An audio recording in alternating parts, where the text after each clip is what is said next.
What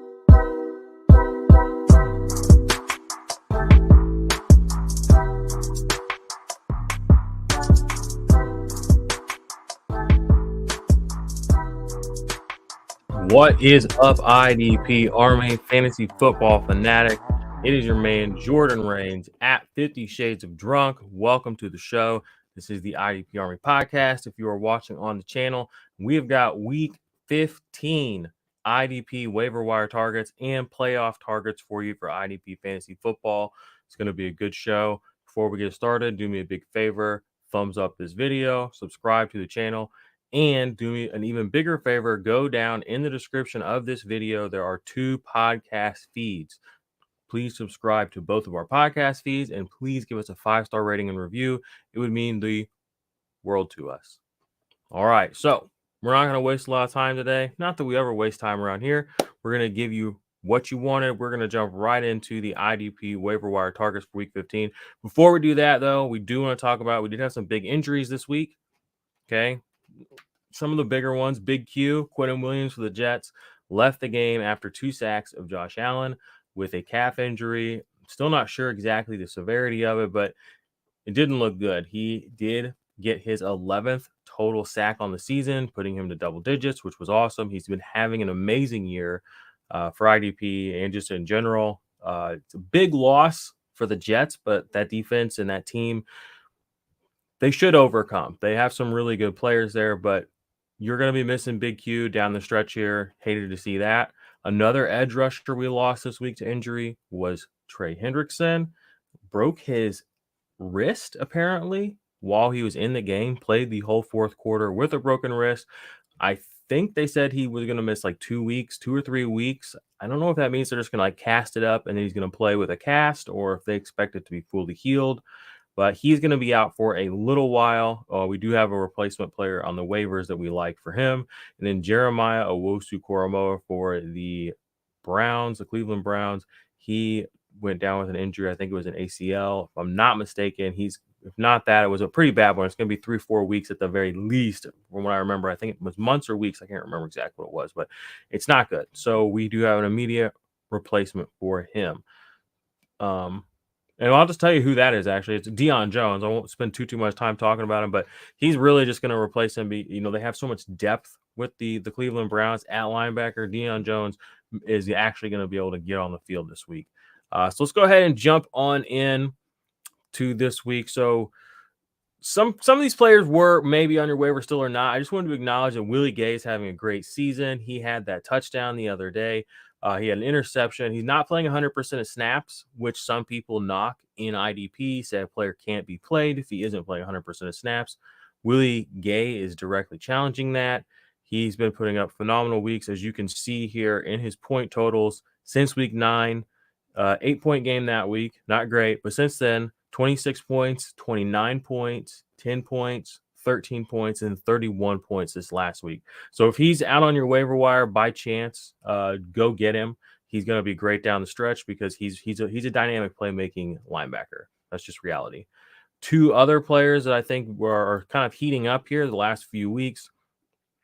Well, not this last week, but 2. I'm sorry. It's AJ Epinesa and Gregory Rousseau. Now, Von Miller went out, we know, with an injury. They looked in with exploratory surgery. He's out the rest of the season. These guys are going to have to step up on the Buffalo Bills line, and they've kind of already been doing that. 2 weeks back-to-back for Epinesa to have a sack, 24 points this last week in total, and then 15 the week before that. And his snaps are going to be going up. 36 this week, 20 the week before. Dealt with a little bit of injury before that, but then he did hit 50 in week 10, and he came through with another big game that week, 3 tackles and a sack. Gregory Rousseau, I wish I would have played him this last week. I took him out of a lineup, and this is so funny, and this is one of those anecdotes, but don't ever take somebody out of your lineup that's there, on the day of. And I had him in my lineup, and I don't even remember who I pulled in. I ended up winning still, but I remember when I moved him out of my starting lineup thinking, you're just jinxing yourself. Like, now you can have the best day ever. And he really did. Went out this week, 2 sacks, 2 tackles, 26 total points, and he was disruptive big time for the Buffalo Bills this last week. So, and again, this is part of the ascension of he and Epinesa because they have to, because Von Miller is no longer going to be playing this year. So if you're on your waiver wire and you're looking for defensive line help down the stretch, I like both these players a lot. Pete Werner, you knew about him early in the season. We talked about him as a waiver wire pickup, I think week 1 or 2. Missed some time, an extended period of time here. He's been out since week 10. But he is set to be back soon, potentially back this week. I know he came back already to practice. He was inactive this last week, but look for him to potentially come back and be a difference maker for you if you're still in the playoffs. And he could be on waiver wires because, again, he's been injured for a while. Those teams maybe dropped him, making a playoff push. Go look. If he's there and your waivers are still open, really like Pete Werner to have on your team down the stretch here. As a quality linebacker, not just quality, really good. I mean, it's easy to forget to start the season, 29-point game, and he didn't dip into single digits until week 9, and that was the week that he left with an injury. So to potentially find that on your waiver wire, it's worth looking around. Take a look. Monty Rice. He's coming in to play as the direct replacement, essentially, for the terrible linebacking situation that is the Tennessee Titans. It's been a whole big thing this year, people coming in and out, injuries, what have you. But Monty Rice right now is the guy it looks like. This last week, 51 snaps. He had 12 total tackles. He's had some stretches in the past where he's been playable as well. I mean, the past, I think it was last year, he had a couple of games. He had 30 tackles last year. So he had a couple of games where he was fantasy relevant. He's already matched that production this season. And he's got some, what we have here, 15, 16, 17. We have 3 weeks left down the stretch. So if you're looking, again, for linebacker help, Monty Rice, somebody to look for. Now, Josh Uche, he came on strong last night. He's come on strong the last 3 weeks. In the last 3 weeks, he has 1 sack, 2 sacks, 3 sacks. Not 3 total. That's the order they've been in. So he's got 6 sacks in the last 3 weeks, okay? And he had a 3-sack game in week 9. He's exploding down the stretch. Matt Judon was raving about him. If you watch the post-game press conference, said that he's the best pass rusher on the team. He looks good. He looks like he's kind of finally developing into the monster that some people thought he could be coming out of college. And 37 points this week, 30 points last week. 37 points in week 9. I mean, that's defensive line. This guy could be on your waiver wire. Probably is. I would be willing to bet he's on more waiver wires than you would think. So go out there, look for Josh Uche. He gets Las Vegas. He gets Cincinnati. He gets Miami down the stretch here. I don't really care who he is at this point. If he's getting with the kind of accolades and praise he's getting and with the numbers he's putting up, and his snaps seem to be trending the right way, although I don't trust Bill Belichick, and I don't suggest you trust him either. Again, the upside he has to play for you, I think he's better on your team than off. And if you're playing on sleeper, which you should be, he is linebacker and defensive line eligible because that's awesome. All right, here's old Deion Jones. As you can see, even since going to the Browns, he hasn't really got much playing time, but that changed this last week with JOK going out, with the other various injuries that linebacking group has. Deion Jones is going to get play time down the stretch here. So he's somebody that, if he has another of these players like Pete Werner, but probably even more so than him, who is almost guaranteed to be on your waiver wires just because he has not been useful this year, go get him. I'm not usually a big Deion Jones guy, but I respect the game we play. And if you want to win, he's a player, like I said, coming in that looks like, and we know has the reps. We know he can do it. He has the opportunity to do it. Here's the guy, Joseph Asai. He's who I was looking at. He's kind of my main pickup if you are missing Trey Hendrickson and looking to fill that void. He does play on the Bengals. I don't think he's a first-round pass rusher, but he's getting minimal snaps, very minimal snaps last few weeks. But he did get home with a sack a couple weeks ago, and 2 weeks ago, I think you might have even seen that one. If you watched the Bengals game, you probably did. But I remember noticing that sack happen because I was like, oh, that doesn't look like the typical edge rusher I see, coming off for the Bengals, because it's, Sam Hubbard and Trey Hendrickson, who are 2 white guys. And I was like, man, he looks twitchy. Like, what's going on? I was like, oh, okay, Joseph Asai. So now with Hendrickson breaking his wrist, Asai could potentially be seeing an uptick of snaps. If he's on your dynasty waiver wires, I would suggest you make room for him because at 22 years old, he's somebody that in the offseason I'll probably talk about a lot too in dynasty as well. It's a potential value add down the stretch, or just in general. I mean, his time horizon and his upside is massive. If he's getting an 11-point game on 12 snaps, I mean, he had 18 snaps at one point, but I'm just saying he has a lot of upside. Let's get him out there for a 45, 50 snap game. Well, he had one 40 snap game, but let's get him out there again. Give him another shot. So if you're looking for DL help, if you did lose Trey Hendrickson, and if you're just, perusing your dynasty waiver wires for some of those deeper IDP targets, guys like that, like Joseph Asai or somebody to look for. So looks like we got some questions in the chat. So I'm going to answer these because I love y'all. And just do our thing, our typical thing. The show and the vibe of the channel is, it's obviously evolving and changing and all that stuff I usually go on. What's up, brother? Thanks for the add to the Twitter group. Yeah, if anybody out there wants to get added to the Twitter Alpha group chat, just DM me or throw a comment in the link or comment down below and we'll try to get you in there. We also have the community tab on the YouTube channel. You can leave comments and conversate there as well. Pick 3 rest of season. Goff, Brady, Danny Dimes, Cousins. Give me Goff, give me Dimes, give me Cousins. Finally get to start A.J. Brown. And Jacobs, then injury bug hit. Yeah. I mean, injuries are every season. Nothing lasts. What do you think about Boogie Basham? I like him. He's a deeper stash kind of guy right now for Dynasty. I don't like him as necessarily a plug and play. But, he's a guy that he's a name that's been in the back of my head for a while. Been watching him for a little while, but he's usually in an auxiliary pass rushing role. But if he continues to develop and, see snaps and be productive, yeah, I mean, he's a name to keep an eye on for sure. Jordan Rains, Jay Rains, playoff energy. I got a question for you. I have Devin White, Zaire Franklin, and Nick Bolton are free agents. What do we do with? Well, I mean, if you have Devin White, I probably just ride with him. I mean, you guys know I've told you this before. When I pick a player, I typically will just, if it's one of these situations where I have a very minimal starting roster, like only 1 or 2 linebackers, I'm just I don't play musical chairs. I just play my guys. I don't stress about it. So if Devin White's your guy, and he has been, I wouldn't, be looking off for greener pastures for Zaire Franklin or Nick Bolton. Yeah, it might work. It might not. No matter what it is, it's added stress to kind of even think about that to a degree, and it's variance at that point. If it's just one player, just leave Devin White in and see what happens. That's how I would handle that. We got PFF Deion Jones. Yeah, bold take. I mean, I had a huge rant about PFF on Sunday, which I'm going to clip up because I think it's funny.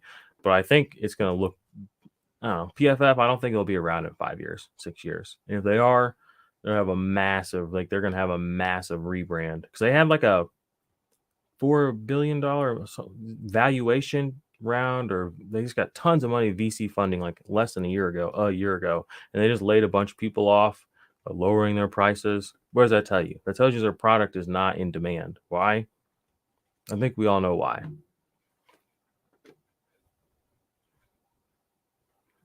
Anywho, man, I usually don't do videos or pods this short, but I mean, I had stuff really set up today. I don't, not like dig through the stats necessarily. Really just wanted to highlight the players on the waiver wire that we're looking at. I've done my take on the defensive player of the year, and I haven't changed my opinion. I think that it should be Nick Bosa. I know that there's been a lot of loud people saying that they want it to be Micah Parsons, and I understand the argument for that. I get it, and it's an easy argument to make, but I think that it's a bit disingenuous and a bit contrived, a bit contrarian, and a bit inflammatory on purpose. That's what I think, and that's fine. I think it's an argument you can make, and you don't look too dumb making it, but I think that Nick Bosa is that man. And that's not to say that I don't think Micah Parsons is that man, but what people are trying to make it isn't exactly what it is. So I would love to hear who y'all think should be the defensive player of the year. Is it Max Crosby? He doesn't get anywhere near as much love as he probably should. Raiders have been picking up some steam here. Got a few more questions in the chat I'll answer. GQ Venue says Mike White or Taylor Heineke. Kenny Pickett, Russell Wilson owner. LOL. PS, thank you for what you do. One of my dogs is scratching at the door. Go Mike White. Go Mike White. He still had like 14, 15 points this last week. He got beat down. I mean, he was still throwing dimes. That game was so weird. That Bills Jets game was so weird. Yeah, PFF, terrible product, price point. Yeah, I mean, again, wasn't built to last. Dog. We need VC investors and IDP, man. Yeah, I mean, I don't know. You guys know me. I'm so grassroots, and I know I actually look pretty good today, but I'm so too grimy. You know what I'm saying? Like, people don't want to dump a big bag on me. They might fuck around. I might blow up the Death Star. They don't want that. They want me to assimilate. If I hit the lottery, you'll have an envelope waiting to become the only man associated with IDP as it should be. Damn straight. I appreciate that. We'll take it, and it'll go in the right places. I promise. ETN or Walker half PPR. Give me Walker. I mean, if he's coming back, let's play him. Why not? I'm not a big ETN guy anyway. I do think he's better, or he has been better this year than I thought he would be, but that's because his situation is massively different than it was to start the season. So, things change. That's the number one variable you got to remember in fantasy football. And that's why that's why you guys know my takes and how I give my advice. I always say, this is what I would do. I try not to ever frame it as this is the right decision. You know what I mean? If you just want like the computer generated, like this is the right decision, just play your projections. Okay. Like if that's what you want, if you just want some sterile analytical jargon thrown at you, it's literally just play your projections. But you don't come here for that. You come here for something a little bit more in depth, and that's nuanced, and that's an opinion. And that's why I'm always like, this is what I would do. When I DM people, whenever I answer questions, here or in the comments, it's always, this is what I would do. Why do I say that? Because I know that everything changes in the NFL. I can't talk shit on Kyler anymore because he got hurt last night, but I got plenty of tape talking trashed on him beforehand. And it's going to be like a year and a half, 2 years of people now. This rocky narrative will keep going. Things change quick, but at the same time, they don't. A year from now, I'm sure a lot more people will feel like Kyler like I do right now. And all that's changed is he got hurt. He didn't get worse at football, but it's just taking that long for, the residual effects to kind of set in. So any more questions? Any more comments? Smart ass comments. Like I said, the biggest thing y'all can do if you want to do me a favor, do us a favor here at the channel, is go subscribe to both the podcast feeds that are below. Because we're going to be, we have 4 podcasts. We have the Best Ball Fantasy Sports Show. We have Dynasty Tailgate. We have Offensive Points. We have the IDP Army podcast. Not everything makes it on the YouTube channel. Not everything makes it on the one podcast feed. I mean, we have a lot of content shot out there into the ether. So if you want it all, it's not all as good as me, but I'm just teasing. Kyler Karma Murray. I don't know what he did to do that, but I just know he just anyway. Hope he gets better soon. Thoughts and prayers to Kyler Murray.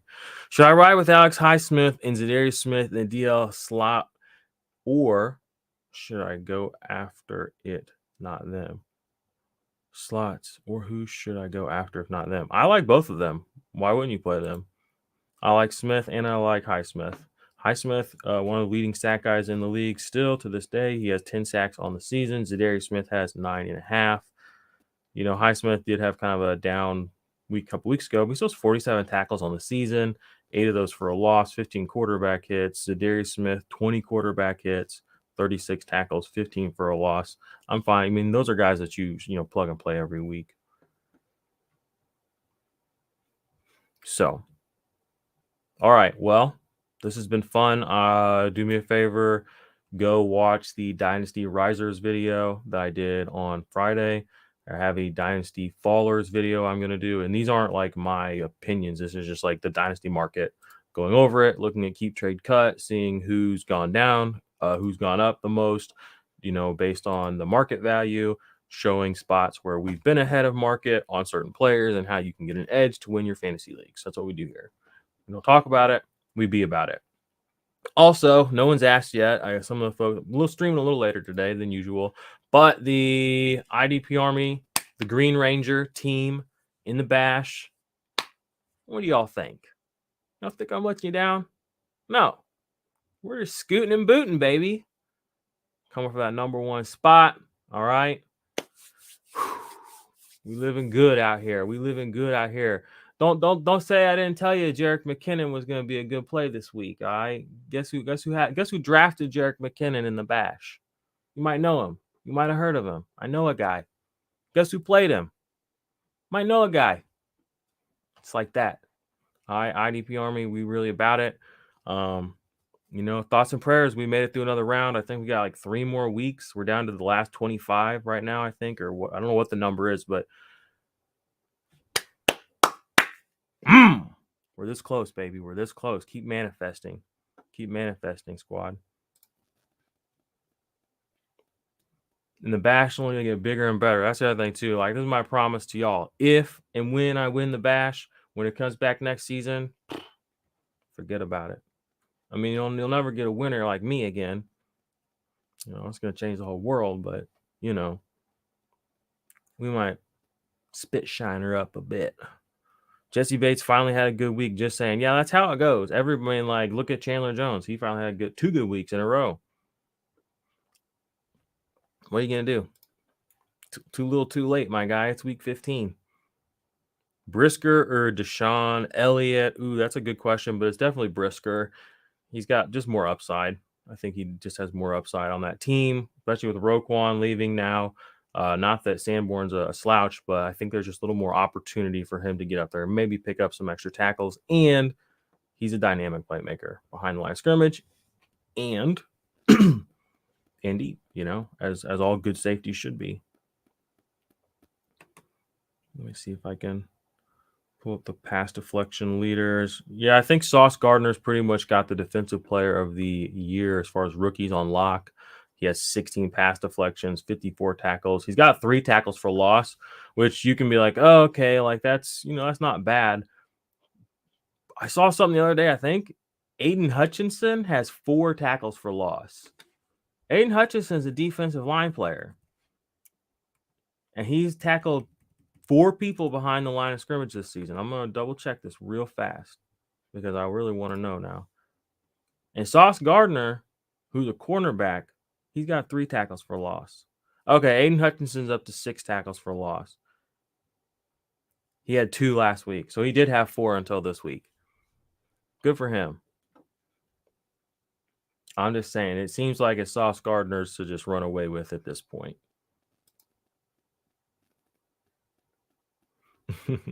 Yeah, there's always good points on the bench. Best IDP channel in the game. Yeah, I mean, I kind of wish. I appreciate that first and foremost. Thank you. The competition is not overly stiff.